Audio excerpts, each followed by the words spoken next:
Two, one.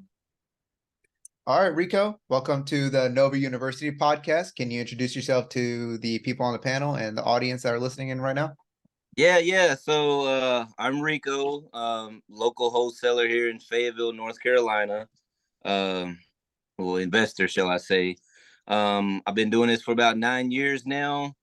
5 years part time, 4 years full time. I started off wholesaling, transitioned into fixing and flipping, and buy and hold. Um, I still do a lot of wholesaling. That's my main business. So born and raised in Lexington, Kentucky. Moved to Fayetteville in 2009 to establish myself better than what I was where I was at in Lexington. And I worked at Goodyear. It's a factory here in at Fayetteville. And while I was working there, you guys, I just knew I was worth more. Like I just had a passion to do more. So started listening to podcasts, Sean Terry, and man, I think I listened to every last one of his episodes. And one that stuck out to me was bandit signs. Just stick out some bandit signs. So I done it. I tried it, you guys. I put out We Buy Houses, and literally my phone melted. So that's how I got into real estate, you guys. So that's a Nice. little stuff, yeah. So a question that might get started is like, what kind of got you into like business in a way? Like while you were working at that factory, like what triggered in your head? Like, hey, I'm worth more. Why did you think that? Yeah. So my background is not squeaky clean. Um, so coming, it's based off my background. I was always into generating money, right? So coming to the coming to Fayetteville, I wanted to start up my life over on a better side of things. Working a job, man, it's so demanding, right? You're like a robot. You're like, go to work, come home, go to sleep, eat food. You're like a robot. You're doing the same thing every day, and you just know you're worth more. You just get a feeling like, oh, I'm just tired of this. I want to do better, you know. So I guess my willpower took over and me wanting to do better, right? And I finally just took action. That's all it is, you guys. Is you just got to take action. I finally took action, dude. Like it took me forever to put out those bandit signs, man. Like the willpower to do it, man. But you just got to take action, man. But just really wanting to be there with my family, go see my daughter's basketball games, stuff like that. And versus, man, I have to work tonight. I can't go. And so I wanted the free time to be with my family. My family's a big influence on my life, man. So they pushed me to my success, really. Gotcha. Was there any fear going into this, like getting into the business part? Man, what? Yes. So fear is a major part of your success, right? So some people use fear to hold them back, but if you can learn to take that fear to push you from behind and excel you forward, oh man, you're gonna do great things. But my fear was I was at Goodyear for 10 years. I worked there 10 years and I was scared of the unknown, right? I was scared of failing. I was scared if I wasn't going to be able to make my payments on time because working for 10 years, I knew how much income. I had $800 coming in every week, after taxes. I got this to pay, this to pay. It's already accounted for. But wholesaling, it's not like that. You might have 1,200 a month, or you might have 20,000 a month. You just don't know.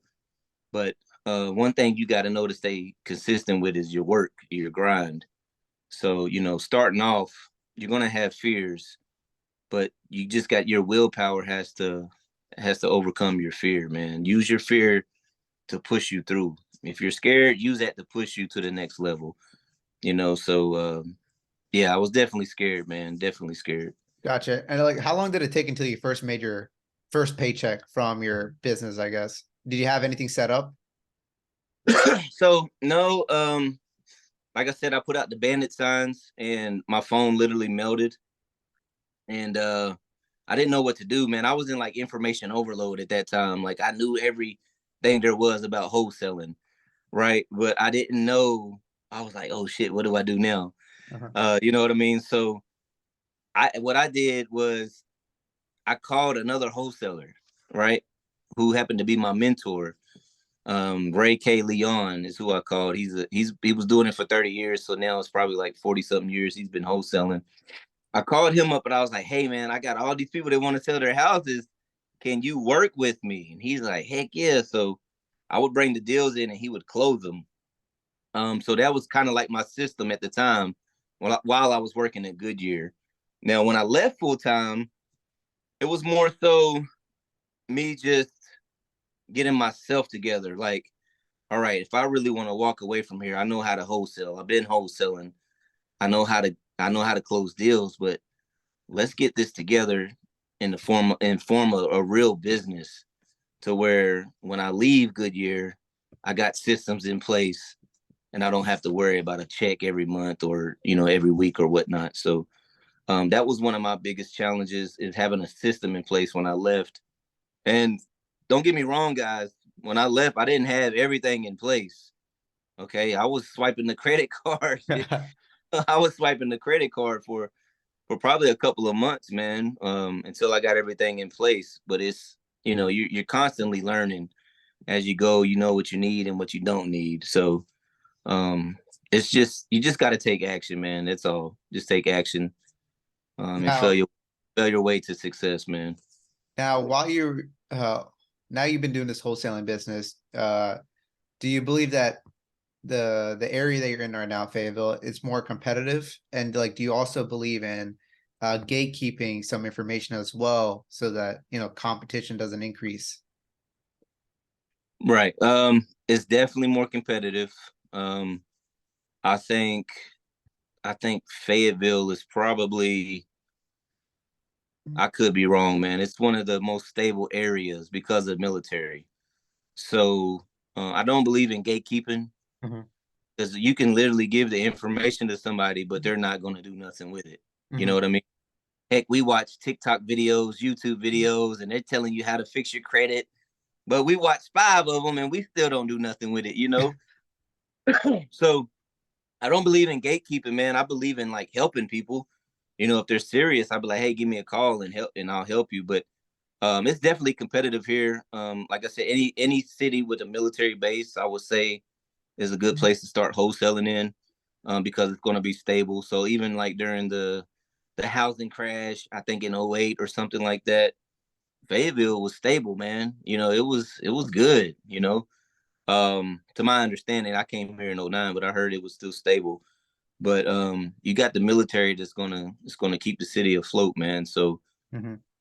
if I guess that's the golden nugget for whoever's listening out there, you guys. So like for you, Rico, like what do you think about the competition as well? Like imagine you, but like 30 of you, and they're all trying to basically do the same thing and get what you can. Do you think you need to go somewhere else other than Fayetteville to hit? And do you still find more progress in there? Yeah. So wherever you go, it's it's always going to be that competition. Okay. I don't want people to look at it as competition. Look at it as an opportunity. Mhm. Okay, because that next person that's wholesaling, or they may be doing better than you can learn from them, right? You can learn from them and try to network with them. And then that next person who's not really doing nothing, but they may have closed 1 or 2 or 3 deals, now they can JV with you, or you can JV with the person that's been doing more with you. Don't look at it as competition. Look at it as an opportunity. Network with people, understand what they're trying to do, and the best solution I can give to somebody is if you can help somebody, even if it's a wholesaler, if you can help them, then you're helping yourself as well, because it's going to come back tenfold, man. You may not see it right away, but you'll be blessed. I promise you'll be blessed. And Yeah. it's just part of business, word of mouth. That's what word of mouth is. Um, Going to another city is, it can be good. I would say if you go to another city, start where another city that you're familiar with, right? Start with another city you're familiar with that you already know the layout of, you know, the land, just everything. If you're going to another city, start in those cities that you're familiar with. If you're not familiar with the area, start with the military city. Okay, start where there's a military city that's stable. So if you make a mistake, it won't hurt as bad. I guess you could say. It depends on what your outlet is. You know what I mean? So like if you're fixing and flipping virtually, which people do that. You know, I've done it a couple of times. If you do it in a military city like Columbus State in Georgia, Mm-hmm. you're not going to have a problem selling that house, even if you break even. You know, so if you're learning, um, wholesaling the same way, you know. But if you go to somewhere like Lexington, Kentucky, I'm from Lexington, Kentucky, and Louisville. I know those areas well, but there's no military there, so it can fluctuate, right? And if you don't know the land, if you don't know the city, then it can be difficult at times to maneuver. You have to build your buyers list. You know, you have to find out what type of area it is. Like you got to know a lot of stuff. So if you're going into a city blind, get with a realtor that kind of knows the city. They can be your boots on the ground for you, you know, and let them be a part of your team. Start there. That realtor is going to have a network of buyers on their side. You know, if you find the right one, find one that's investor friendly. They know how to wholesale. They know the game. They know how to break you off some commission when if you need to sell the property on the market. You know, just all types of things. So it's a lot when going into another city. I'm not going to sit here and say it's easy, but if it can be easy, man, but it's a lot to learn, I guess you could say. Yeah. And you I mentioned hope. you mentioned earlier that you don't like virtually doing wholesaling. What's your thoughts on that versus virtually and versus boots on the ground?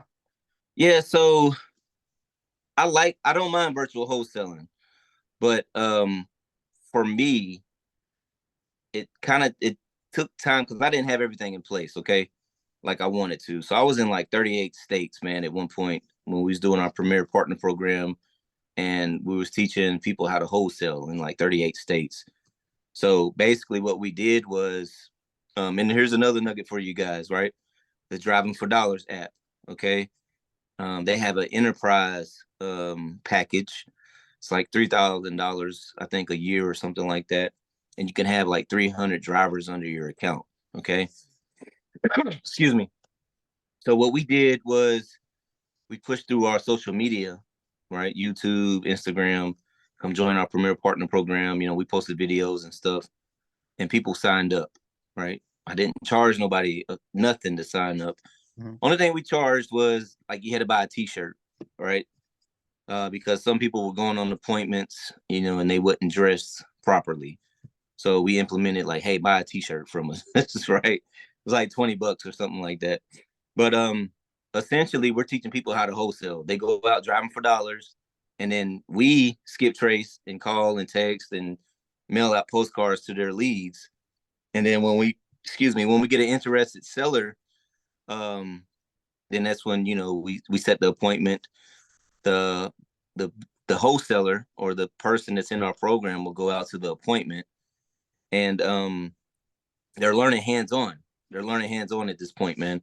And if they're not familiar, if they're not comfortable with talking, you know, I'll be on speaker or I'll be on FaceTime and I'll be talking, you know, and I'll tell them, hey, this is my partner. They're new to it. I'm out of town. Sorry, I couldn't be there, but you know, I'm here now through the phone, you know, and I would talk to sellers like that, and they would hear me talking, so they're learning. And then we'll do the contract, you know, the purchase contract. Well, I'll show them how to do that, and you know, then showing them how to talk to the attorney when we send that contract over, you know, so things like that. And then on the back end, we split everything 50-50. So I was doing that, but it grew so fast, you guys. It grew so fast to where I couldn't even manage what I had going on in my own backyard, you know. So that's my bread and butter, my backyard, because it keeps everything going. But my business grew so fast and I couldn't keep up with it. And I wish I had implemented more or hired more people to help me with my infrastructure, I guess. But I didn't. And then some people were misusing the software. They wouldn't drive them for dollars. They would just buy a list and upload it. So, you know, and I was like, hey, you got to drive for dollars. You really need to learn, you know, learn this. You know, you learn by driving your city so that you can see that dumpster in front of the house and go network. That's your local buyer, you know, and find that what houses to look for, you know, things like that. Learn the area. Is this a good part of town? Is this a bad part of town? You know, things like that. But we ended up doing away with that, man. And I kept maybe 10 or 13 people in place. And we was crushing it, man. Crushing it. I'm still partners with two guys, actually three, one in Cincinnati and two in Atlanta. We're still operating under an umbrella. We're crushing it. It's very lucrative, guys. So if it's something you guys want to start up, you know, that's a good way to start up, you know, scaling wise to another I guess other states. You know, you'll be in multiple cities then. But that was very challenging for me, man. I didn't implement. I didn't expect it to grow that fast, man. If I should have just looking back, I should have just nailed it down. I should have, Yeah. man. I didn't take advantage of it. Um, but doing it by yourself without, you know, doing something like that virtually, it doesn't take much. It doesn't take much. I would say reach out to some realtors in your area, let them know what you're trying to do. You know, build up your buyers list. You know, if you don't know how to build up a buyers list, you can start off by going to, you know, old school methods, listsource.com. You know what I mean? Go to listsource.com, pull a buyers list. You know, your last cash sales. You can Google it, how to pull a buyers list on listsource. It'll tell you exactly what to put in. And then you'll see like the last cash sales for, you know, 2023 or 2022 or whatever, you know, however far you want to go back, you know, and then you skip trace those people, and all of those are your buyers. So when you go in these cities and you're marketing to sellers, you know, if you pull an absentee owners list, right, which is good, by the way, you know, a lot of people frown upon it, but it's good. It's a good list, you know. Um, Now you have buyers that you can sell these properties to, active buyers that are ready to buy. But I don't know, man. I don't. I hope I touched on the question. No, you did. You did. We Yeah. have let's answer these questions that the guys have. Sami, go ahead with your question. Hey, I wanted to ask. So you said you generate leads through driving for dollars, right? Did you also generate like leads as well through like running ads or getting a cold call list or any other way like that, or was it just straight No, traffic? no, no. So yeah, so I did pretty much everything, man. I did pay per click. So I have a marketing manager. I hired a marketing manager. I outsourced that. That was the first thing I outsourced, because that was what I sucked at. Okay. Um, so I hired a marketing manager. They set up a pay per click for me. I got cold call. I had three cold callers. I have an assistant who text messages, and we do postcards. We was doing Facebook ads, which is phenomenal, by the way. But for some reason, the price is just was going up. It was like outrageous, right? So my marketing manager couldn't quite figure out like how the algorithm is with Facebook. So we hired someone else to show us, and he just couldn't comprehend it. And I just like, you know what, let's let it go, man, or let's go back to it some other time. Cause I love my marketing manager. I ain't gonna be like, you're fired, man, because you don't know how to do Facebook. I'll just outsource that to somebody else. And the guy that I wanted to outsource it to, he just was like, hey man, I can't, man. He has some other marketing business that he does downtown Fayetteville, multimillionaire, right? You know, I would love for him to be on my team, but you know, he unfortunately he can't do it with me. But cold calling, cold calling. So driving for dollars is going to be your best list, okay? Because it's your most accurate list, all right? You're driving your city in real time, and you're actually seeing what's vacant. You're seeing what needs to be fixed. So it's your most current list, and you'll be pulling code violations. You'll be pulling tax delinquents and all of that, okay? So that's going to be your best list. If you have the time to drive and do it, or if you have the money to hire someone else to do it, like Grubhub drivers, you can pay them, a commission. You know what I mean? But if you can drive for dollars, that's your best list. Code violation list is awesome. Okay. You can go down to the city, get your code violation list. If you don't know how to get it, a real easy way is to say, hey, I have a code violation. Where do I pay this? And they're going to be like, oh, you go down to room 2 down on the right-hand side and you pay it there. So when you get there, you can be like, hey, I'd like to obtain the code violation list. And they'll be like, oh, okay, yeah, here you go. And they'll give you the list. Same with tax delinquents. Okay.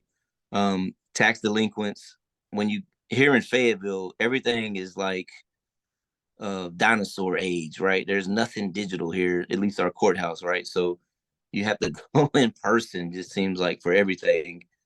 Um, the tax delinquent list is, it's numbers. So it's basically the what you call it. I'm having a brain fart, you guys. It's like the plot number of the property, or the property description of the property. Mhm. So they don't give you the address. They give you like the property description. Then they give you like a bunch of other numbers. Isn't it I called like can't the parcel number or something like that? parcel number, yeah, parcel number and something else. And you gotta literally look at, man, it takes forever. So like you really need an assistant, or like somebody from Fiverr, or if you guys are good at it, who could, just fly through that real quick and get you the address, the mailing address, the owner's name, owner's last name. That list is phenomenal, man. So driving for dollars isn't the only list. I do multiple lists, but once I obtain those lists, I have my cold callers call them, right? I have my so the first thing I do is text. Okay, text it gives me the best response. And whatever I don't get a response on through text, I'll cold call, right? And then whoever doesn't respond to cold call, I'll RVM, ringless voicemail. And then from ringless voicemail, I'll do, and then pay per click, I'll do that first. My bad. That comes first, pay per click. I just kind of upload everything through pay per click. Um, well, that, you don't have to upload lists through pay per click. You kind of set that. That's kind of like something else that's ongoing. But after our ringless voicemail, it goes to postcards. Postcards are great. It's not dead, man. Yellow letters, postcards, flyers, all that stuff is good, man. Door knocking. If you got somebody like on your acquisitions team that can go door knocking, I know it's old school. You just got to be careful walking on people's property, but it's very, it's very effective, man. It is, it's a form of marketing. You just got to have somebody that has the look, right? Have the look and the talk. Yeah. And can't send nobody out there that's new and doesn't know what they're going to say. They need to know what they're saying, man. A good way to recruit somebody like that would be going to a car dealership, right? Go to a car dealership, and somebody that can sell you a car, they can sell a house for you, right? Or they can get a house on the contract for you, right? So that's a good place to start. And that's what I did. I hired 2 acquisitions. Every time I hire an acquisition, they end up leaving and wholesaling themselves, man. So Damn. yeah, it's crazy, bro. They So I'm basically like, said, if why am I working for you for that much when I could be making more? I'm training them too much, man. It's you want people to grow, man. You want people to be successful. Yeah. You're creating the So competition, yeah. I know, man. I am, but it's worth it, man. It's worth it, man. Your lifetime, you can look back, you like, man, I actually done good stuff here in my life. I help people out. So that's Yeah. what it's all really helping. Okay. Sam, you had another question? Yeah. I had like 2 more questions. One would be like, so when you get the leads, for example, what kind of script would you go through about like saying like what you would say, what they want, and then after that, like what would you like do as the offer, for example? Okay. Like, I Um, guess he's saying number wise as well. Like, how would you calculate a number that you would give them versus uh all that? right. Um, I have a script that I use. So I bought so many what you call it, courses. I bought so many courses, Sean Terry, Tom Kroll. Oh man, I bought so many of them, right? And to me, the best one that worked was Tom Kroll and Cody Hoffine. Was that his name? So I don't remember the script. I can't remember it off the top of my head, but that's the script I give my people to use. It's sort of like a play on words. Um, so I can't I wish I could post it here for you guys to see, man. So I kind of use that script, but it's sort of like you're getting personal. You try to get personal with the seller, like if their name is Joe, you can be like, "Hey Joe, what's going on?" So they'll be like, "Hello." You be like, "Hey Joe, what's going on?" And they can be like, nothing much. Who is this?" You can be like, "Oh, this is Rico." Like we reached out to you the other day about your property on 123 Main Street. Are you still interested in selling? You can say it like that, or you can just say, "Hey, I spoke to you, months ago about your property on 123," and you never spoke to them at all, right? But they're getting calls, so they're gonna be like, "Oh yeah, yeah, yeah, yeah," or you may get the opposite. "Don't call my number. I told you don't call my phone." But it's just part of the game, right? With the script. But you just want to get personal with them. You want to build rapport with them. So the conversation is about the house, but you want to talk about other things, okay, within the conversation. Find out, the whys, like why do you want to sell? Um, when do you need to sell? Thing like that. What's your price? What else? Shoot, the condition of the property, of course, things like that. And then, so once my cold caller gets all that information, it's now a qualified lead. So now they'll email it over. They'll send it to my CRM, and I'll get an email notification. So me, I like to look at the emails and just kind of read the notes and what my cold caller says, or my assistant.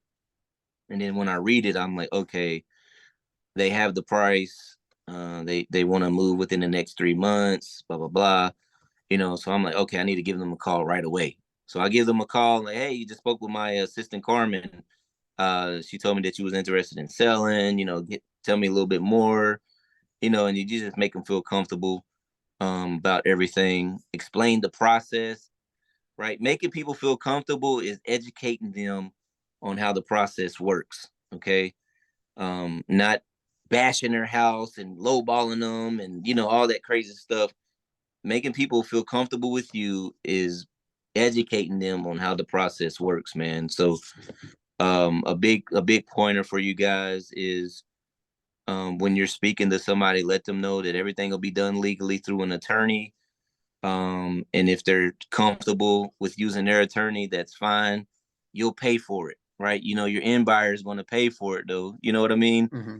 They want to use their attorney. Let them use their attorney. You're trying to get the deal done, and it's totally fine. The end buyer is going to pay for it, right? So that right there is going to like excel your business. They're going to be like, okay, so they're using attorneys, and then you can tell them you will pay for all the closing costs. You can close in 21 days. Closing fast sounds good to the wholesaler, right? And in some cases to the buyer, but not all the time to the seller. Okay. So what I mean by that is, I like yesterday I spoke with a seller, and she was like, "Yeah, we talked to Mark Spain and they said they can close within 21 days."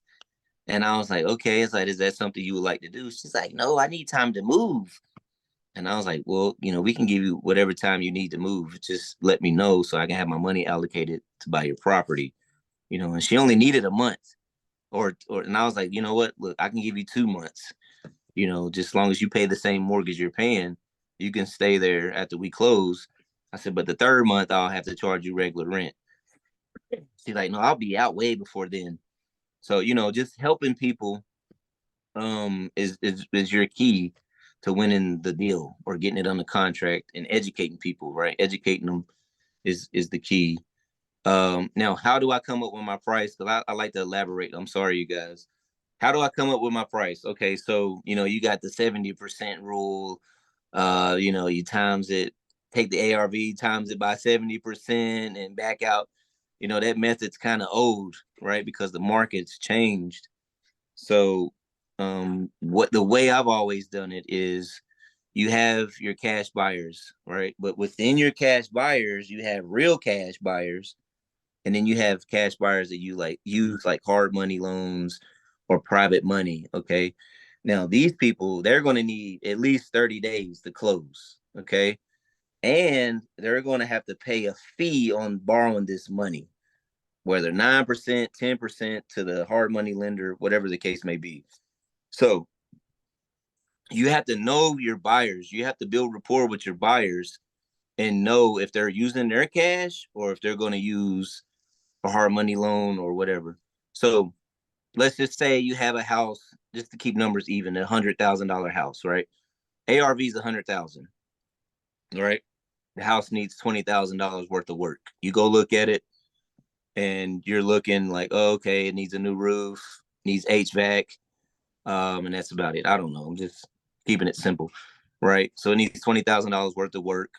So what you do is you back $20,000 out of that 100,000. So now you're at 80,000. Okay. Now, when you're doing repairs, you don't have to be spot on, because more than likely the buyer's contractor or the buyer's handyman is going to come out and take a look, and they're going to have their own estimate. Okay. You just need to be within the area. Okay. So don't get caught up on repairs and things like that. So we're at 20,000 in repairs. So that leaves us, you subtract that from the ARV of 100,000, it brings us to 80. Okay. Now your buyer has to pay, let's say 10% on borrowing the money from a hard money lender. So that's 10% that he has to pay. That's $10,000 that's gone. So you subtract that. So now we're down to 70. Okay. And he's got to pay closing costs, which is not much, like $1,500. Got to pay closing costs, got to pay your fee. Let's say you want to make 10,000. So let's just say another 15,000, 10,000 for your assignment fee, and then another I don't know, 5,000 in miscellaneous costs and whatever other costs. So you're at what, 70, 60, 55,000. I think that's what it is. 55,000, right? Yeah. So you're at 55,000 now, right?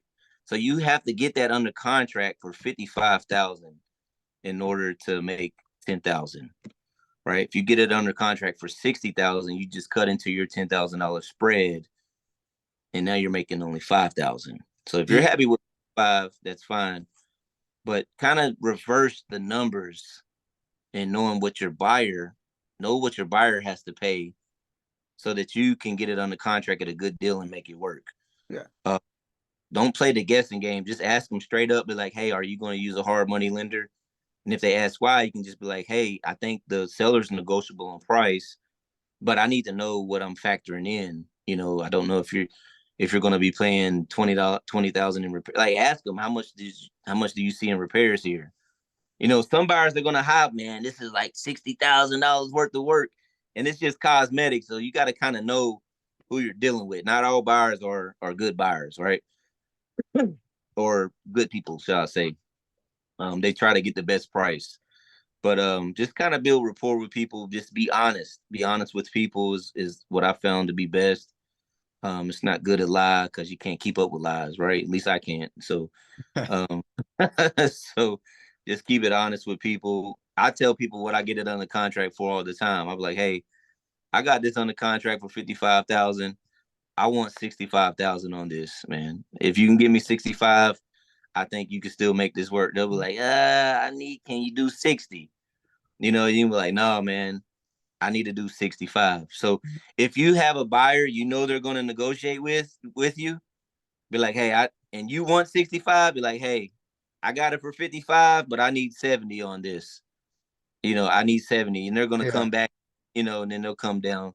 So kind of set the price up high, but you just got to know your buyer pool. But What's the that's kind of minimum? how I make my offer. I kind of reverse it. What's the minimum that you try to make every deal? Oh, 10, at least 10, man. At least 10,000. Okay. make at least 10,000. If I can't make 10,000 after that, I'm happy with anything, dude, because it's more than what you had. You know what I mean? If it's 2,000, I've had a deal where I've only made $350. You know, it's more than what I had. You know, it's $350. You know, that's somebody's Christmas. You know, Yeah. so you just gotta be happy and thankful for what you get. You know, but my minimum is I try to make it 10,000. Okay. Jay, did you have a question? I did. You said you had a networking system down in Atlanta, Georgia. I'm actually from Georgia, so like, Okay. how many properties you have down there, and what part? How many what? How many properties you have down there, and what part? Okay. Yeah, so I don't do no buy and holds. I don't have like no rental properties down there. Only rental properties I have is here in Fayetteville. So I have a partner down there named Daniel Patton.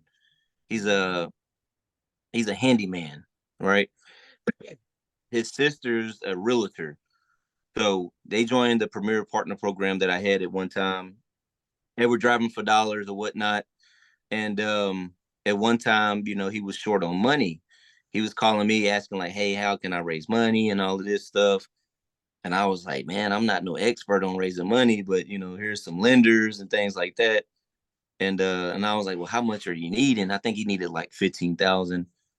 And I was like, well, look, man, I said, I gotta be down there for a tournament for one of my daughter's basketball tournaments. Do you mind if I come check it out? Maybe I can partner with you. And I went and checked it out, man. And dude's work is nice, you know what I mean? So I took a risk, man. I took a risk, supported him to 15,000. I got my 15,000 back plus whatever percent of 15,000 was of the price. I can't remember. So I made a profit, and then ever since, man, we just been going in like, I guess 33, 33, and 33. You know, his sister's a realtor. So we just kind of split everything three ways. So we just do fix and flips, man. And that same guy travels to Cincinnati too. He has another sister in Cincinnati, and we do business there. Um, I have no rental properties, man. But we mainly operate in like around Atlanta, shall I say, the cities around Atlanta. You know, like what's the last one we done? Starts with the M. I can't remember. McCormick, or I can't remember, man. It's the city we did our fix and flip in. Very seldom is it actually Atlanta, but I just say Atlanta because it's the general area. You know what I mean?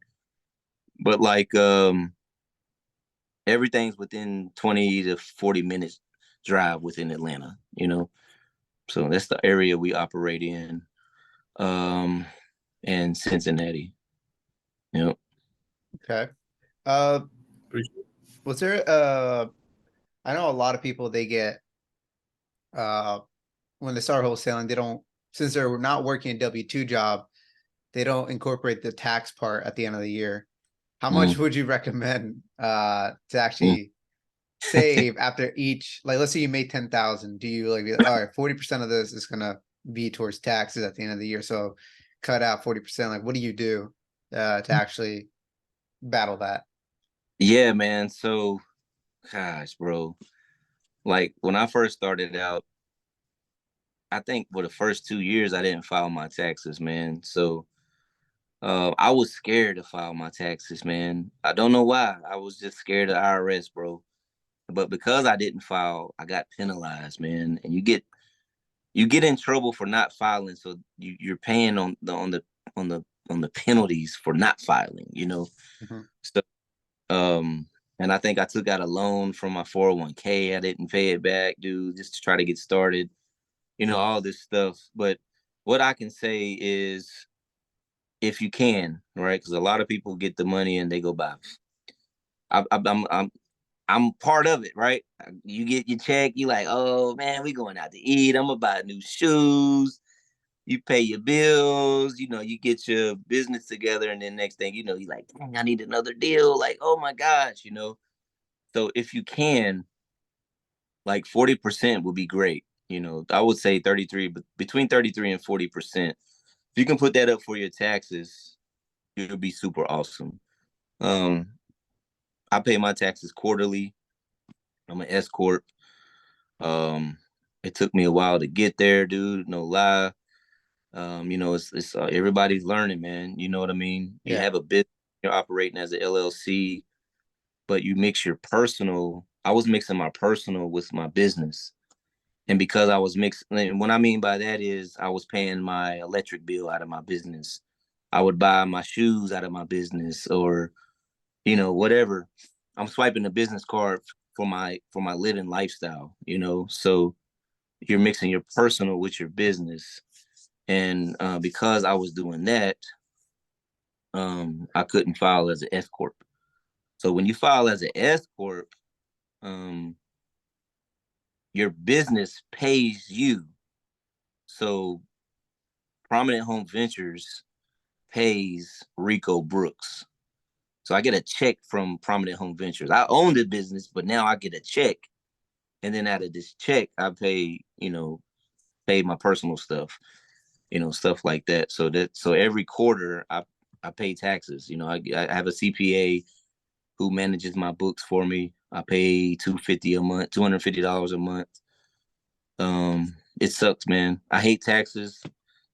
I think it's because the unknowing. And one of my challenges is to learn more about it. Okay. I'm no tax expert by no means, but just to know more about it. To keep my taxes down, man. I got an $8,000 tax quarter bill this year, or this quarter. I gotta pay 8,000, man. So it's trying to keep that cost down at all times, and how you can do it legally, right, without being audited. So I have a CPA, Jonathan Struther, on Legion Road, who's never been audited. He does my taxes for me. Awesome guy. Yeah, and I trust the guy till I don't trust him. I don't. He hasn't gave me no reason not to trust him. But I'm like, man, what else can I do to like get this tax wrote off? To get this stuff wrote off. He'll be like, hey, we can do this, or you need to start doing that. Yeah, so I would say put up at least 33% to 40%, like you said, for Uncle Sam. At the end of the year, you're gonna get taxed. There's some people that don't even file their taxes, or they don't submit everything. I would not recommend that. Whatever you make on the HUD statement, claim it. If you're trying to buy a house, and you're operating as a self-employed person, you need 2 years of income.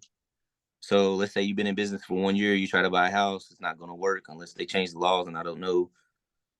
So you got to wait 2 years, and you got to have good income. So you don't want to write off everything. You want to show that you're making a lot of freaking money, so you can get approved to buy that big house you want. You know what I mean? But with making a lot of freaking money comes with paying Uncle Sam a lot of money too. So you just got to kind of sit down with the CPA and let him know what you're trying to do, and what you expect, and let him know what he can do for you. Is what I suggest. But I'm no tax expert, you guys, but that's just my experience with what I've been through. Yeah. So, yeah. Zay, you had a question? Yeah, I actually do got a question. Go ahead. So I overheard that, you, because I'm from Cincinnati. So that was cool when you're talking about, Cincinnati and everything, C-Town, let's go. But my question is that you was talking about how you want to help people and everything, and you Right. give them all the advice. But my question is, do you think you would have made double to triple or quadruple in your money if you just took advantage of people? Like, I know it's not good, but I'm just wondering, like, have you ever thought about like being that villain and like I could just, use you for what you're worth and then discard you later and make me money? Right. So, my wife tells me all the times, like, you need to set up something so that they can pay you $100 per call and stuff like that. I look at it like this, man. If you call me, you're in need of help, right? Especially if it's wholesaling, right? And more than likely, you're gonna call me back, because you're gonna. I've been through it before. I had to reach out to another wholesaler to get help and hold my hand, and we split it down the road 50-50. So if you're wholesaling and you're calling me for advice, I know you're going to call me back again. I'm going to be that guy that like, oh man, Rico can tell us what to do. And then I'll be like, hey, look, man, if you need a buyer, I could put a buyer on it and we can split it 50-50. I'll present it to you. And you'll be like, no, I already got a buyer. I just need this. I'll be glad to give you the information. But to answer your question, um, I don't think it's in my character to do that, man. You know what I mean? I can create a course. You know, I've been thinking about doing that. I can create a course and then I can refer people to go buy my course. But I just never I yeah, I probably would have at least doubled my money, you know, taking advantage of people, man, but it's not going to come back. It's not your karma, man. You know, it's you got to know who you are. If that's in your character to do that, then it's just in your character. You know, me, I believe in what goes around comes around. You know what I mean? So like if I help you out, dude, it's going to come back. I promise you it's going to come back. Whether you may be talking about me on the pod, just like I talked about Ray K. Leon on this podcast. Somebody might have wrote that down. I'm pretty sure if a Haven wrote that down, it's like, yeah, I'm gonna look him up and I'm gonna reach out to him. You know, maybe he done that, or you know, any advice tips that I gave on here, it's gonna come back, man. And then, um, I don't know, man. Is I hope I answered your question, man. You know, to a certain extent, but just go with your gut feeling, bro. If you feel the need that to take advantage of people, even in good, even if you're taking advantage in a good way, you're seizing the moment. You know, you're getting what's rightfully yours. I don't want to say take advantage of people, but you're maximizing your opportunity, right? You're maximizing your opportunity, and if it feels right, man, go for it because your gut feeling never lies to you, right? Don't ever go against it. It's always the truth. It's like your natural instinct. It's like your animal instinct. You know what I mean? Mhm. So, like, if it feels right, go with it, man. But if it feels wrong and you're going against it, nah, man, don't do it. So, like, taking advantage of people, definitely not me. Now, maximizing the opportunity. If I got a buyer I know I can squeeze some more money out of or something, then I'm gonna try to do it. Um, because I know I can. But if I got a buyer that really I know I really needed help, and they like, hey man, I need at least one more property, so I can, you know, get my family fed and pay bills and stuff. Then I'll do that. You know, I'll work with them. So I guess you just got to know yourself, man, when it comes to that. You know, on if that's in your character or not. Does that answer your question, Zay? Your evil Yeah, ways? it hit it right. Whoa, whoa, whoa. Evil ways is crazy. Nah, I'm not Zay's not evil. evil. I'm just selfish. He's he asked the right questions because I was gonna ask this question, like how do you feel about I wouldn't say fake people, but how do you feel about those that are in the real estate industry or even in business industry that kind of shows on Instagram or TikTok or whatever, like, hey, I'm making millions, right? I'm making billions out here. If you do it this way, or if you buy my course, I'll show you the way. How do you feel about that? Like, what do you see? Do you see through them? Do you have like X-ray visions about them? To be honest with you, man, it's if they have content and I'm looking at their content and I'm following them, like Tom Crow, like at the time, I'll say the whole Rhino family, right? Or Sean Terry, or even Max Maxwell, you know, like if you're watching their content and you like everything they're saying, yeah, I'll buy their course because I've seen it. I've seen their content and I know that this shit actually works. You know, I've implemented some of Max Maxwell's negotiating strategies just by watching the video. So whatever he has to offer, I know will benefit me. Now, nowadays, man, you have everybody and their mama. Like I be seeing on Instagram trying to sell something. You know, some guy with like his marketing. I don't know if you guys seen him, but he wears a cowboy hat and he can basically generate leads for you for like he says it's free, right? They tell you it's free, But when you call, it's like, it's such and such. I'm like, man, what the fuck, dude? Like, excuse my language. I'm like, dude, you lying, man. You said it was free. No, it's not free. It's free to talk to me. I'm like, so stuff like that, man. It's I feel this. If you feel you have to reach out to somebody to try to get those leads generated or try to buy a course and stuff like that, you're in need of help, man. So figure out what your need of help is and just anchor yourself to the fucking seat, man, and just learn everything possible about what it is that you need to get help on. Master it. And then just get the deal and then just find the leads, get it on the contract, and you won't need that help. Now, and what I mean is like even me, man, like I sometimes I want a new virtual assistant, right? Mhm. I'm looking for a virtual assistant, new code caller. I'm always on the hunt, man, right? So I keep seeing all these ads come up. It's like the devices are listening to us, and I'm pretty sure they are. Yeah. And I'll talk about a movie, and the next thing you know, the movie pops up, right? So I'm looking for like a virtual assistant, and I'm just like, man, all these ads come up. It must be a sign. It must be a sign. And I'm like, you know what? It may be a sign, but I just need to anchor myself down and just make that call and just get it done. My phone's about to die, you guys. But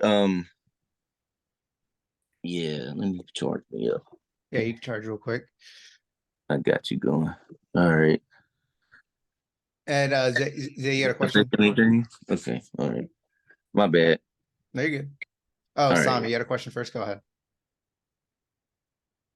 Yeah, I wanted to ask, for example, like, why do you think some people fail in your industry of wholesaling while people like you crush it and just keep getting more and more clients? Yeah. I think people just give up, man. That's the worst thing you can do, man, is give up. Whatever situation you're in, wherever you are in life, giving up is the worst thing you can do. Okay. So never give up.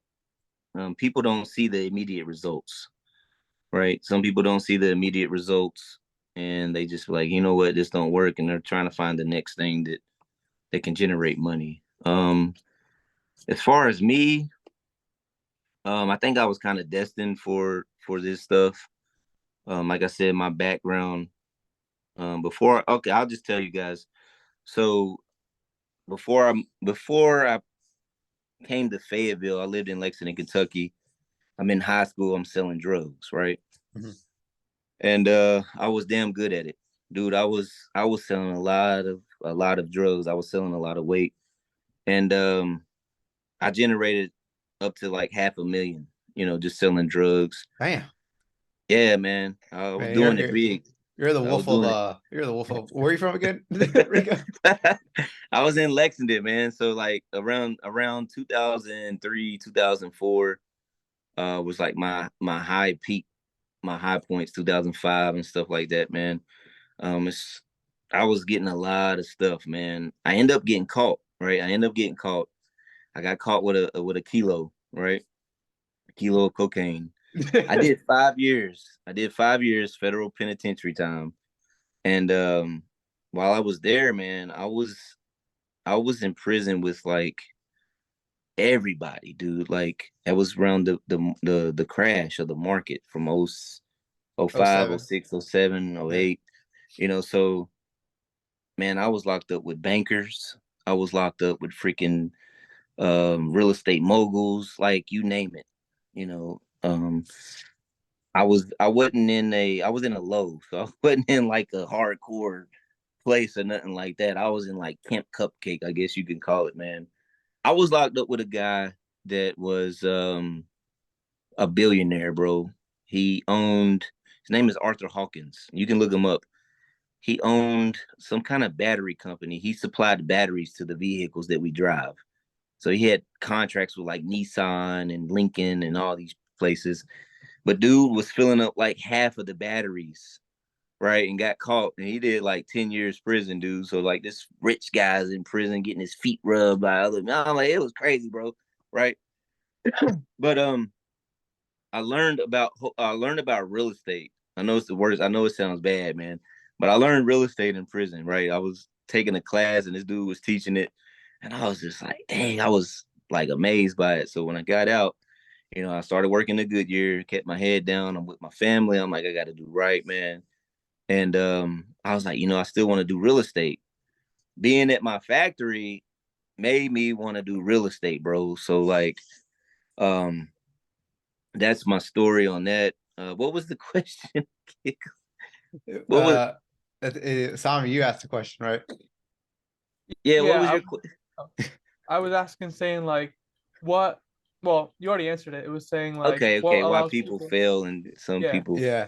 Yeah. So I was good at what I did, man. I was good at it, bro. So So real estate is to you me don't is like think the same. you don't think like people that spend like 5 years doing what they're doing? Actually, I want to wait on that question, Jay. I feel like you're very interested Okay. in asking something. Go ahead, Jay. He was waiting for this. Yeah, I really was, man. So like I have a passion for street pharmacy. Like, you know what I'm Okay. saying? I never did it, but like growing up in the hood, you're surrounded by that. But Right, most right. guys I knew was like smart. They were smart with like taking the money, the profit they made off of selling, and Yeah. and going doing something legal. So whenever Right. you got out the penitentiary, you said you ran up 500 racks. Did you have some stash and then you started investing with it, or did it all got like took it away, or you blew it? Like, how did you operate? I don't know if that's too much information or whatnot. No. So the 500 racks is while I was selling drugs, right? I had a lot of Mhm. money. Now, while I was locked up, family was taken care of. That money was just blown through my family. My family ran through that shit like it was going out of style, man. So I got out to nothing, bro. Damn. You know what I mean? I got out to Uh, nothing, man. I was able to get a job at Goodyear, man. Didn't lie. I didn't lie. I had my what you call it. I was in a halfway house, and every Friday your counselor has to come to your job and check on you. So they was coming out to Goodyear checking on me, and Goodyear was like, okay, we don't care. This guy's working. So I was blessed, man, to get a job out there at the factory, man. But what I did, man, was I just kept my head down. I kept my head down working. Right, the factory was my only income. Okay, at this time, the factory was what was my only income, and I put out bandit signs. Bandit signs was we buy houses. It was the cheapest way. After listening to Sean Terry's podcast, it was the cheapest way for me to get into real estate. Okay, I spent like $100, bro, on like 50 signs, and I generated so many people wanting to sell their house. So now I'm making like $500,000, but it's putting a system in place, man. You know what I mean? So I think this year is my biggest year, bro. Like I generate like 700,000, you know. Um but wow, bro, congrats. thanks man. Thanks man. And I honestly thought it was going to be my worst year because I did it without a partner. I've always done this with a partner. And me and my partner kind of I don't want to say broke up, but he kind of took time off. I guess you could say that. Pause. And I was just like still keeping the thing going on my side, and he's doing his own thing. And it felt like I was like, man, I guess it felt like to me because I didn't have my systems in place. I had to start over. I felt like it was going to be my worst year, but it actually ended up being my best year. And I'm just like, ain't no way, dude. Like, you need to look those numbers over, man. Like, what's Mhm. good? But Yeah. Were all yeah, your leads man. from Fayetteville, or are they all spread out like everywhere? Yeah, so most of my income, well, a third of my income comes from JVing, man. Uh-huh.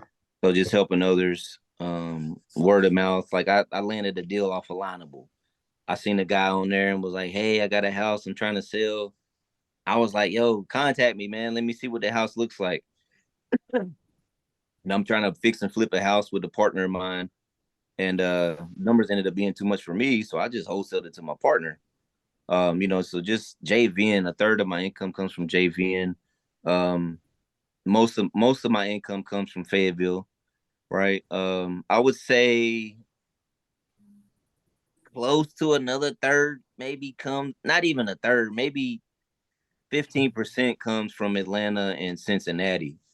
Because they may do three projects a year, going on 4 projects, maybe 3 to 4. But they're trying to expand now. We have a goal to do 8 properties next year. So that team's growing. I had a team in Detroit at one time, but they kind of just broke away and done their own thing, which is what we strive for. Once you learn everything, do your own thing. But as far as investing, your money that you may have, whether it's cash, shoebox money, or whatnot, um, I would say accumulate land. If you can buy land, start with buying land, especially land in neighborhoods. If you can buy land in neighborhoods, um, eventually you can build a house on it. They're not making any more land, dude. So just buy land. If it's something you want to set and hold, um, or you can just wholesale the land. Like if you need buyers that want to buy land, and build on it, let me know. I got people we can contact. We can JV on it. For Haven has people, I'm pretty sure. Yeah, man. I mean, I didn't run up the bag. It took me a while to run up the bag, dude. But while I was doing the street thing, yeah, it was easy. Back then you can get stuff for dirt cheap, dude. You hear in Young Buck 10 a key, what I'm saying? I was getting 17 a key, you know what I mean? So I was letting them go. Yeah, man. So like it was crazy, dude. But I wouldn't change nothing, dude. I wouldn't change nothing in my life. I'm glad that you guys, my bad. I'm glad that happened to me. Because I wouldn't be where I'm at today if it didn't. I wouldn't be who I am today if I didn't go through that. Um, I kind of grew up. I was young, bro. I was 19, so I learned a lot. Just going through that, met some good, real friends, some real people. Some of the smartest people you ever meet will be in places like that. You know, um, a lot of people frown upon it, but you always got to find the good within the bad, right? Even America was built on off the backs of people and of slavery, I guess you could say, and even prohibition. Just like alcohol, like all this stuff. That was illegal to have at one point, but it's now legal. Alcohol is now legal. Tobacco is now, all this type of stuff. So, the smartest people, some of the smartest people you'll meet is in places like that, man. And unfortunately, those places are bad places to be nowadays. But you got to take advantage of what's given, of the situation given, man. So if you're going through that, man, all I can say is, dude, just be, just be smart, man. Real estate is your best route, right? Um, real estate is your best route. Buy up what you can, dude. Buy up what you can, bro, because it's gonna be yours. Buy up what you can, and yeah, yeah, that's all I can say, man. I mean, if you got any other questions, I'll be happy to answer them. No, I appreciate you sharing that. Yeah. Go ahead, Zay, with your question. I keep loving the Cincinnati. Who they gonna be? I'm telling you, my Bengals. But hey, my question though is like, how time consuming would you say like the wholesaling is? Because like being the proud black man I am with my genetics, I love my fitness, and Okay. my main question is like, would I be able to maintain what I'm doing if I were to get into that? Because if I'm working like 15 hours a day, I mean, I'm willing to do it, but the sacrifice is going to be so high. You feel me? Yeah, yeah, yeah. Yeah, that's what I was gonna say, man. It's if it's something you love, you'll make time for it. You know what I mean? If it's something you really love and something you really want to do, you'll make time for it. So like you lifting, keeping your body in shape, it seems like that's what you love. You're making time for it. I would say, not steering you away from real estate, but see how you can capitalize on what you like, and see if it's something that you can start doing within your fitness, you know, and making money. You probably already are, man. But you could you can you can accumulate lists. You can buy a list. Like go to listsource.com, get an absentee owner list, right? Google it. Google list source, Google how to pull an absentee owner list on list source, right? And buy the list. If you only have $20 to spend, you can put $20 on there is your budget. They'll give you a list for $20.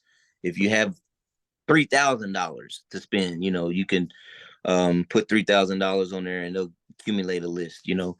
But what I'm saying is outsource whatever you're trying to do, right? If you don't have time, outsource it. So there's cold callers that'll make calls for you that get paid on commission, right? So they don't get paid until that deal closes, you know. They're out there, bro. I promise you, they're out there. You know, if you have a sister, you know, that's a good place to start. You know, I started with my sister-in-law, and I was like, hey, how about you make 10% of the deal? She knows I close deals. I'm like, hey, I need a cold caller. How about I pay you 10% after the deal closes? She's like, cool. I teach her how to cold call. I train her up. Boom, she's making calls, and now she's one of my cold callers, bro. She's been doing it for like 3 years for me, and she gets paid when the deal closes. So if I make 10,000, I'll give her $1,000 after it closes. So I'm not paying up front at all. But now you're outsourcing what you want to do, and then you still have the time to do what you want to do. You know what I mean? So outsource it, even if you can. That's if you can't afford it. If you can afford to pay somebody, then just pay them. You know what I mean? Um, that's the best way I would say to approach that, man. Kind of outsource what you're wanting to do. Um, and that's it, bro. And you'll have to make time to probably negotiate the deal. You know what I mean? Get it on the contract, get it to the table. If you don't even have time for that, man, you can outsource that. You know, have you a depositions manager. You know, they get paid. I have my depositions manager. You probably know her for Haven, is Jade. Yeah. Yeah, Jade. She charges $300, and what she does is, Did you recently hire her? yeah, yep. Well, I would say this. She's kind of already working with me, but she doesn't know it. She works through another buyer of mine. Jennifer? Yeah, yeah, pretty much, yeah. So anytime Jennifer, I'm like, okay, Jay's already working. So I think she charges like $300, you know. Mhm. So what she does is she'll keep in contact with the sellers, she'll keep in contact with the buyers, and she'll make sure that the attorney's on schedule. She does all that for you. She handles all the paperwork on that side, and you don't have to. She's awesome, bro. Like she's freaking awesome. Like you don't have to worry about nothing. So that helps me out a lot. That helps me out a lot. Okay. But yeah, just outsource what you don't have time for, you guys. That's a great answer. Now we can Yeah, go I on to agree. the Jade is pretty awesome. Like, yeah, I agree. yeah, they Yeah. met her. Okay. Going to the ending questions now. If you could go back in time, probably have a conversation with your younger self, what would you say? Whether you're about to get into wholesaling, whether you're still doing the whole selling drugs part or whatever, what would you tell your 18 or younger self? Yeah, man. It's crazy. I often think about that, man. I would say just the problems you have are really nothing. You know, that's what I would tell myself. The problems you're worried about, the things you're stressing over, they're no big deal. You're making it a big deal because where you are in your life. Mhm. But if you see yourself and how you transition in life, you'll look back and be like, dang, that's not even an issue. So just kind of like I'm a very patient guy. If somebody asks me to do something, I'm gonna take a day or two to think it over. That's just who I am. I'm not a fast actor or a fast decision maker, I guess you could say. Um, my wife hates that. My wife's the total opposite. You know, I think it's kind of why we kind of are like attracted to one another. But I would tell myself to be patient, think about the problem, and is it really a problem? You know what I mean? That's what I would tell myself. Cause I stress out a lot about nonsense stuff because I'm in my head a lot and I overthink. For example, my daughter's being recruited by colleges, right? So we go to an official visit and we get to watch the game. And the team that they're playing has also recruited my daughter, right? But that coach has not reached out back, has not been in contact with us. My daughter's been in contact, but they haven't been reaching back out to my daughter. Mm-hmm. So after the game, the next day we get a text from that coach like, hey, when can you come back and visit us and all this? So I'm just like, oh, because you seen us at another school, now you want us. And now I'm like in my head, like, what is this guy's MO? What is he thinking? And I'm like, maybe because he seen I'm just all in my head. And my wife's like, yo, chill, bro. Like, this is what you want.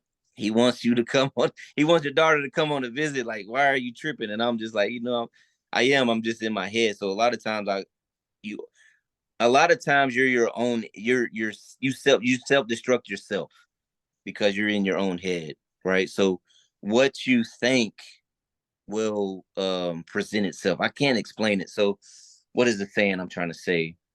You perceive what you think. Okay, you perceive what you think. So if you feel like you're not wearing the nicest clothes and stuff, that's because you're thinking that, Mm-hmm. and now you're thinking people perceive you as that. So whatever you think is how you're perceived. So I guess what you think is what you're perceived as, or I guess you could say. So just See, it's I kind of like like, this quote. It's look good, feel good. So yeah, yeah, if you wear yeah, like the good uniform and everything, you're like, man, I can get to it. Some people, they yep. advocate wearing a suit before, even if you're working at home, wear a suit, sit down and start working because you feel good about it and you'll get work done versus being in your pajamas and feeling lazy in a way. You're like, That's true, and it's true, bro. Like the cat will look in the mirror, but the cat sees a freaking lion. The house cat sees a lion. Like, yeah, yeah, that's him. You know what I'm saying? But it's true, man. So like, you're battling yourself constantly every day, and you don't know it. yeah, So take advantage of whatever you're thinking about, and make the best possible decisions. Like, you got to go clean that room. So what's the holdup? mm-hmm. Get your butt up and go clean it. Get it done, and you'll feel so much more accomplished versus, man, I'm about to go eat this food, watch this TV show. That, you're just prolonging the problem. Just go ahead and take care of it. Your day will be more productive, man. Yeah. Yeah. And next question would be, what question would you ask your future self 10 or 20 years down the line? Whew. That's a good question, bro. Dang, that's a good one. What would I ask my future self is I haven't thought about that one. That gets a It's lot of people. a good question. What would I ask my future self? So, all right, my future self, I can see me chilling somewhere, relaxed, retired in a nice house with my wife, grandkids and stuff, not worried about nothing, not stressed. I'll probably ask myself, like, what it probably like, what advice could you give me?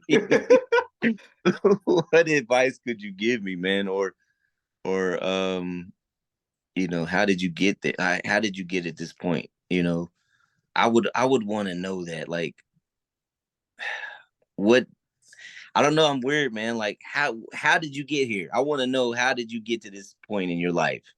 Mhm. Is what I probably ask myself, man. But that's a good question, bro. You kind of stumped me on that one, bro. It gets a lot of people, I'll tell you that. That's a, yeah. I would probably just ask myself for advice, man. I don't know what I would ask, but probably it would definitely be some advice on what to do, what not to do, what to avoid, Mhm. and stuff like that. Okay, I like that. Third question would be, what do you think the secret sauce is in being very successful from all the people and from your experience? Yeah, being yourself, just really, that's the secret sauce, man. Being yourself, um, if you're yourself, dude, you don't have to worry about how other people are gonna. Don't worry about what other people are gonna think of you. Okay, and then being yourself. If they can't accept who you are, then they just can't accept who you are. Okay. Um, and you know that if a lot of people can't accept you for who you are, then it's a you problem. Then you can work on building characteristics of yourself. Right now, if you're being yourself and a lot of people gravitate towards you, a lot of people want to meet you. A lot of people. Oh, Kentucky's winning, you guys. Okay, yeah, beat North Carolina. So being yourself, if a lot of people gravitate towards you, they want you around, you're obviously doing something right. Okay, whether it be them picking your brain or that you're just giving off good vibes, you're highly motivated, whatever the case may be, you're doing something right. Just be yourself, and network, bro. Be yourself and network. That's what it's all about.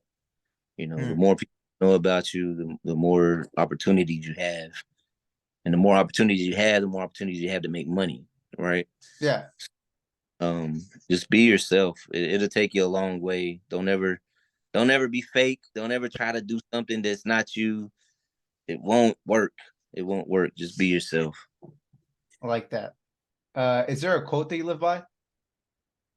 Uh, ask, believe, and receive. That's what I live by. I actually have a bracelet. I don't have it on. I wear a bracelet. The charm, it says ask, believe, and receive. And it's like my good luck charm. I like that. And then my I second quote, believe. invest in yourself. Invest in yourself. But yeah, I believe that. Okay. This question I like to change up differently. It's not religious or anything, but it can be to you, whoever. Do you think with all the life actions you've taken so far, are you going to heaven or hell? Man, I'm going to heaven, bro. I'm going to heaven. Bro, Hey, come I'm going to heaven, bro. So I mean, we're humans, right?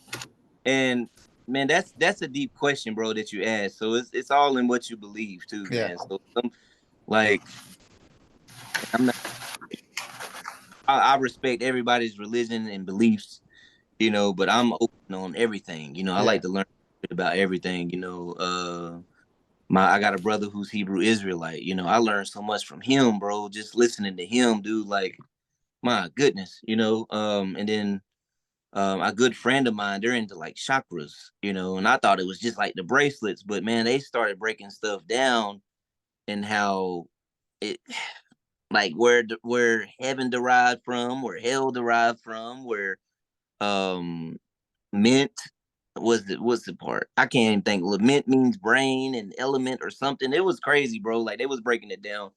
So I'm interested in learning everything, man, because you know it's hard to pinpoint exactly what's the truth, man. I believe it's hard to pinpoint exactly what's the truth. But if you can learn a little bit about everything and see the views of where other people are coming from, you can better understand that person. You can better understand who they are, and things like that. But I'm going to heaven, bro. Like to hear that. Man, forget that, bro. And the reason why I asked that question is because a lot of people, because this was asked to a live streamer named Gideon, and Okay. he was basically given this question, and he's a prankster, right? You probably seen him on TikTok or whatever. NBA's telling him to do something, young boys telling him to do something, and like Wow. he's making a lot of money. And he was Yeah. asked this question by a taxi driver, and it was like, damn, everything that I've been doing, like, am I going to hell or heaven, right? Like, and then he's like, shit, I think I'm going to hell because of what I'm doing so far. He's like, you know what? Then he changed his whole ways. He deleted all his Oh, videos. He's like, I'm done trying to be negative in the world. I'm trying to change my light towards it based off yeah. that one question. So Wow. yeah. And Wow.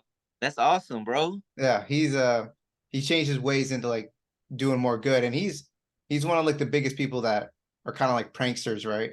So Yeah. seeing him like change in a way is kind of shocking based off of Yeah. that one question. That's amazing. It was meant for him to hear that, man. Yeah. That really was meant for him. No, I like that you're going to heaven though. That shows, Rico, that you're doing all the good things in the world. Yeah, but like, who's to say you're not gonna go? You know what I'm That's true. saying? It's all It's scale hard. thing. To me, it's like how many Yeah, bad things you've done versus how many good things. right. That's true. That's how we perceive it. You know Yeah. what I mean?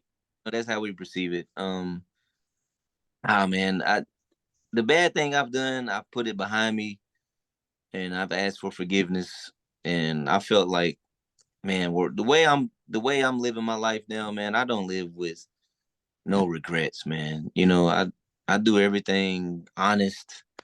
I done sold drugs. I done been in the house where the little girl was like, "Don't sell this to my mom," and I'm like, "Girl, get off of me. I'm trying to make this money." You know what I mean? And she's over doing homework at the table, man, and I'm selling drugs to her mom. Like, I think about that, and I'm just like, damn, I was ruining this kid's life. You know what I mean? And I pray, and I've been in situations where, you know, man, I've been in some bad situations, man. But then, you look at where you are now, and you look at how you think and your mindset and how you living now. You know, do you feel bad about it? Mhm. Have you asked for forgiveness? And whatever your belief is, and then how are you living now?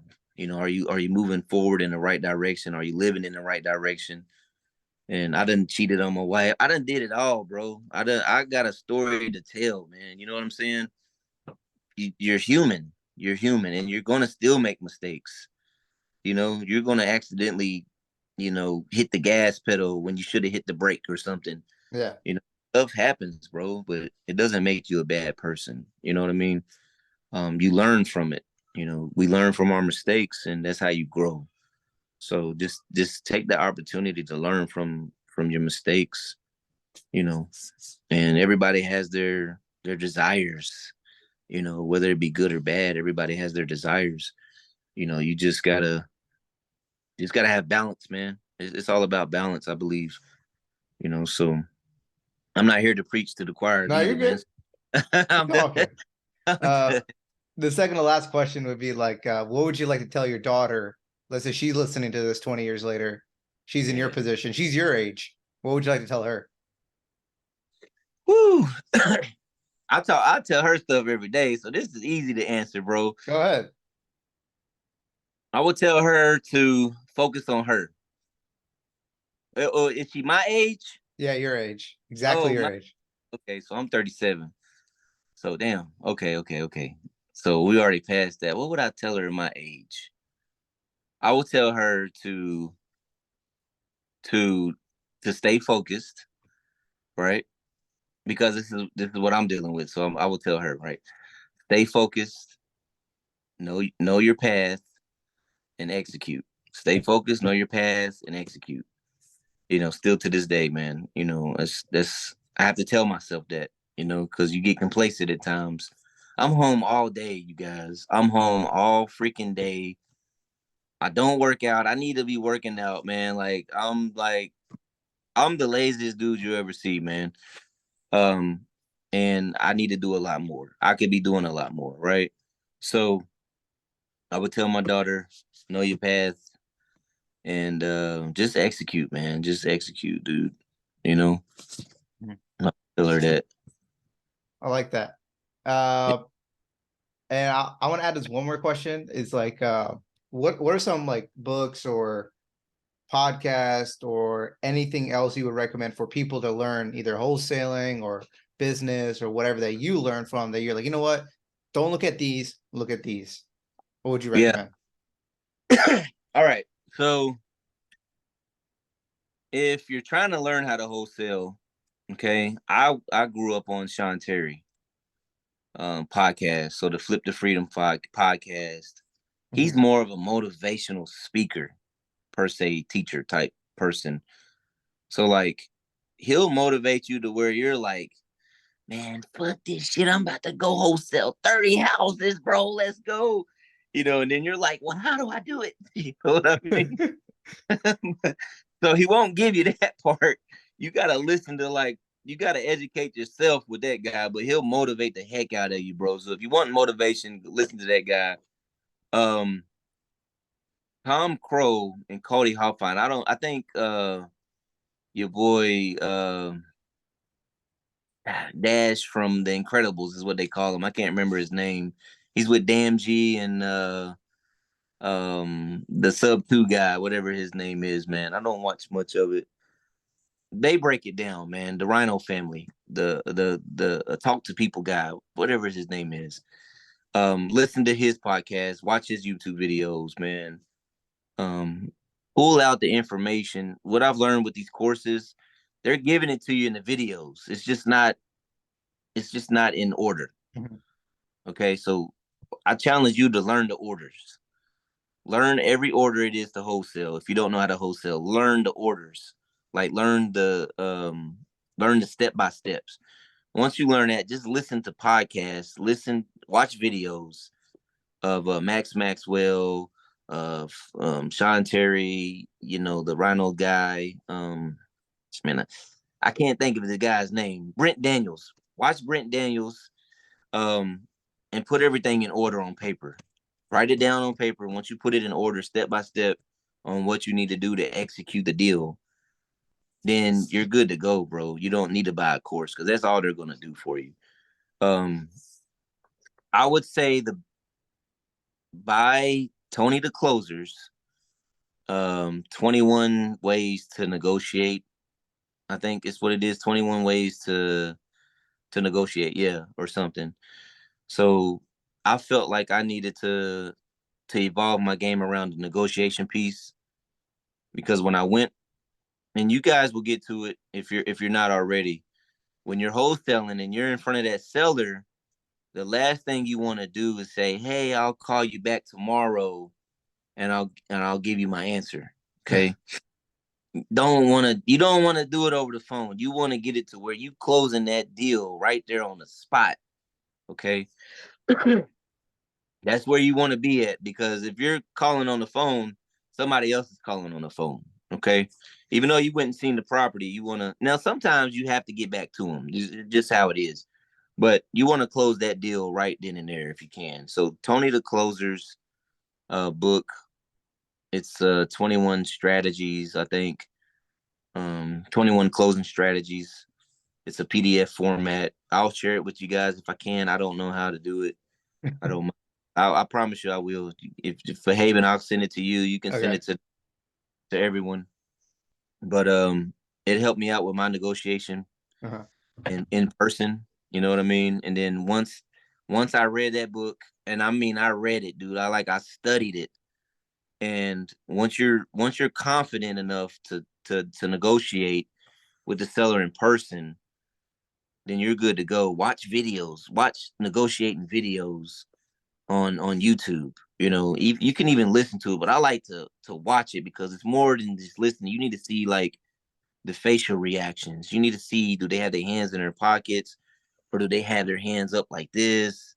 You know, body I guess body movements is everything. Body language, yeah. Yeah, that's what I was trying to say. Body language, body movements.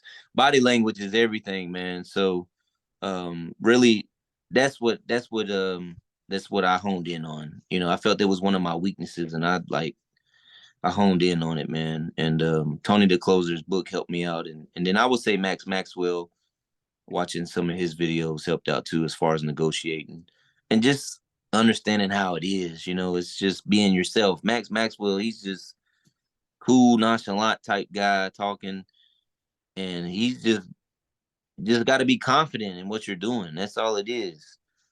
Now I don't know about his videos now. I think he's more commercialized now. He's got some stuff going on, but if you can watch the old Max Maxwell, it was the good stuff, man. Mhm. um I don't watch too much stuff now, man. I I don't. know it. You're I just just, you're learning from experience now. yeah, Uh lastly, definitely. how can people reach out to you? Yeah, so I have a Instagram, Wholesale Minery. You can check me out there. I may post 1 or 2 videos a week. DM me. Got a YouTube page, Wholesalementary. Check out my videos. I haven't posted in a while. If you have my contact information, definitely reach out to me. I'll be glad to share it on here. Mhm.